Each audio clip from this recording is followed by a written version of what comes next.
बड़ौदा की महाराजा सयाजीराव यूनिवर्सिटी के जो छात्र हैं आज वो पुराने समलाया गांव में पहुंचे थे। दरअसल वहां पर उनकी ओर से विकास से जुड़ी हुई कामगिरी का दौरा किया गया था।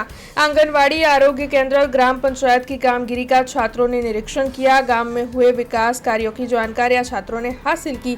पुराना समलाया गांव के सरपंच समेत अग्रणी इस दौरान वहां पर मौजूद रहे। तब आपको ये भी बता दें कि छात्रों के साथ यूनिवर्सिटी के प्रोफेसर भी वहां पर मौजूद थे। ये एक अभ्यास प्रवास था जिसके तहत ग्राम्य विकास और स्थानीय शासन व्यवस्था का अभ्यास छात्रों की ओर से करते हुए इस गांव का दौरा किया गया। आज रोज जूना समलाया गामમાં વડોદરા જિલ્લાની પ્રખ્યાત યુનિવર્સિટી એટલે MS યુનિવર્સિટીના સ્ટુડન્ટો દ્વારા સમલાયા ગામના વિકાસલક્ષી જેટલા પણ કામો છે એ કામોની મુલાકાત કરવા માટે સ્ટુડન્ટો તેમજ પ્રોફેસરો આવ્યા હતા અને એ જે વિકાસના કામો છે એની એકદમ નીતિપૂર્વક મતલબ એક કામની એ લોકોએ ચોકસાઈ કરી તેમજ નિહાળ્યું કામ અને કામના વિકાસના કામો જોઈને તેઓએ આંગણવાડી, સ્કૂલ, ગ્રામ પંચાયત, મંદિર તેમજ અન્ય જેટલા પણ જાહેર સ્થળો છે તેની મુલાકાત કરી અને એ જે ગામના વિકાસ પંચાયત કઈ રીતે ચાલે એ વિષય ઉપર તે લોકોએ એક નોંધ લખી છે અને એ નોંધ લખીને તેઓ એક પુસ્તક બનાવવા જઈ રહ્યા છે।